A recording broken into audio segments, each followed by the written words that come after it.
안녕하세요. 출근길 3부노동법 정경국 농사입니다. 오늘은 학원으로부터 프리랜서 계약을 체결한 학원 강사의 갑작스런 사고 또는 과로로 인한 내심혈관계 질환 발생 등 산재 발생이 가능한 경우에 그 산재 처리가 가능한가에 대해서 설명드리는 시간을 가져보도록 하겠습니다.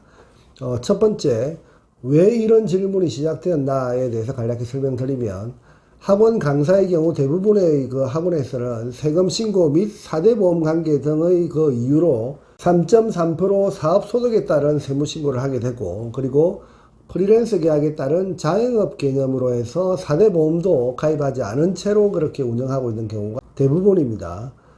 그런 이유 때문에 자영업자 개념으로 봐서 근로자가 아니라고 하는 생각을 하게 되고, 그리고 4대 보험 중 하나인 그 산재보험도 가입되어 있지 않기 때문에 산재 처리가 되지 않는 것으로 그렇게 생각하고 있는 경우가 상당히 많은 것이 현실입니다. 그러나 학원 강사의 실제 계약 내용과 근로 형태를 바탕으로 산재 처리가 될 수 있는 경우가 있기 때문에 어떤 경우에 산재 처리가 되고, 그리고 어떤 경우에 산재 처리가 되지 않는지 그 기준에 해당되는 근로자성 인정 기준에 대해서 오늘은 살펴보는 시간을 가져보도록 하겠습니다. 그러면 학원 강사는 정말 사업자로서 볼 수 있는가라고 하는 부분에 대해서 설명드리면, 학원 강사는 일반적으로 사업자라고 하는 생각을 많이 합니다. 또한 그렇게 통용되고 있는 것이 현실입니다. 그러나 학원 강사가 사업자인가 근로자인가의 그 문제는 일률적으로 정할 수 있는 문제가 아니라고 하는 점을 잘 인식할 필요가 있습니다. 학원에서 자영업자 대우를 한다고 해서 사업자이고, 그리고 학원에서 근로자적인 대우를 받는다고 해서 근로자다라고 하는 그런 생각은 지금부터는 버리셔야 된다, 이렇게 설명드리고 싶습니다. 다시 말해서 학원에서 사업자 등록증을 발급하도록 하고 3.3%의 사업소득세를 납부하고 있다 하더라도 학원 원장과 학원 강사 간에 근로자성을 인정받을 수 있는 그 종속적 개념의 지휘감독을 받고 있다면 여러분은 근로자로 볼 수 있는 학원 강사입니다.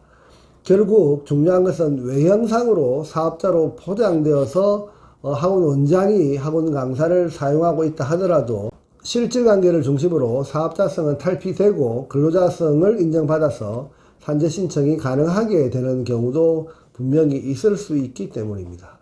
그러면 어떤 경우에 사업자이고 어떤 경우에 근로자인지에 대해서 간략히 설명드려 보도록 하겠습니다.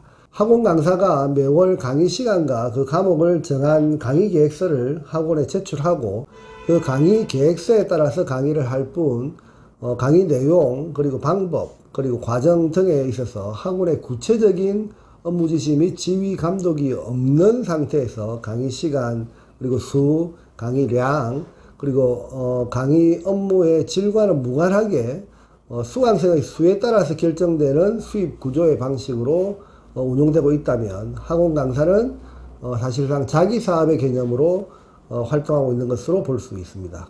다시 말해서 수강료의 일정 비율을 배분받아서 수입을 취하는 경우라면 이러한 경우에는 사용 종속 관계 하에서 임금을 목적으로 근로를 제공하는 그런 형태의 근로자로 보기는 어렵다라고 볼 수 있고, 자생적 활동을 하고 있는 사업자 개념으로 볼 가능성이 상당히 높다, 이렇게 볼 수 있겠습니다.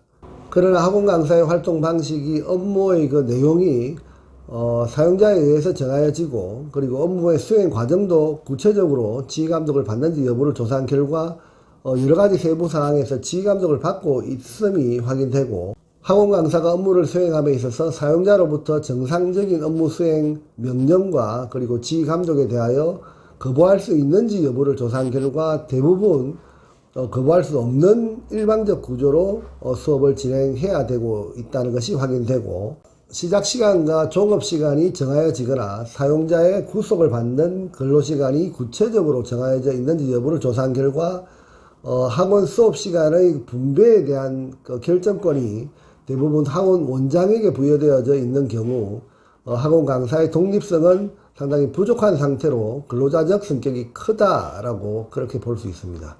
학원 원장으로부터 지급받는 건품의 그 내용 중 기본급 개념으로 고정급여 형태가 정해져 있고, 학원에서 정한 각종 복무 위반에 대하여 제재를 받는지 여부를 조사한 결과 규칙 위반 시 제재를 받는다면 이러한 경우 또한 근로자적인 성격을 많이 띠고 있다, 이렇게 볼 수 있겠습니다. 지금까지 설명드린 그 몇 가지 체크 항목들은 근로복지공단 직무교재에 나와 있는 근로자성 판단의 기본 기준을 설명드린 부분으로, 근로복지공단에서는 학원 강사가 산재 신청을 하게 되는 경우 앞서 설명드린 그 항목들을 중심으로 근로자성 여부를 조사하고, 무엇보다도 앞서 설명드린 그 몇 가지 체크 항목들 모두가 성립되어야 근로자로 인정되는 것으로 판단하는 것이 아니라, 전체적으로 조사해서 근로자적인 성격이 강한가 아니면 사업자적인 성격이 강한가의 그 비중을 통해서 최종 산재 처리의 대상이 되는 근로자 여부를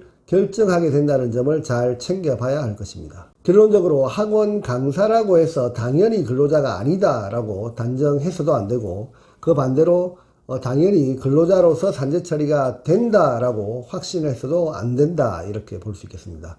따라서 자신의 노동력 제공 방식과 학원과 체결되어져 있는 노동력 제공과 보수 지급 방식에 대한 그 내용을 잘 검토해서 산재 신청을 준비하셔야 할 것입니다. 학원 강사 여러분들이 근로자인지 아니면 사업자인지에 대한 스스로 확인하는 그 작업이 반드시 필요합니다. 그 확인 방법은 간단히 몇 가지 요소로 결정될 정도로 간단한 문제는 결코 아니다는 점 잘 알아두시고, 오늘은 학원 강사는 사업자라는 판단으로 산재 신청을 포기하는 경우가 많은데, 실질적인 고용 형태를 기준으로 근로자로 판단되는 그 기준에 대한 설명을 드리는 시간을 가져봤습니다. 감사합니다.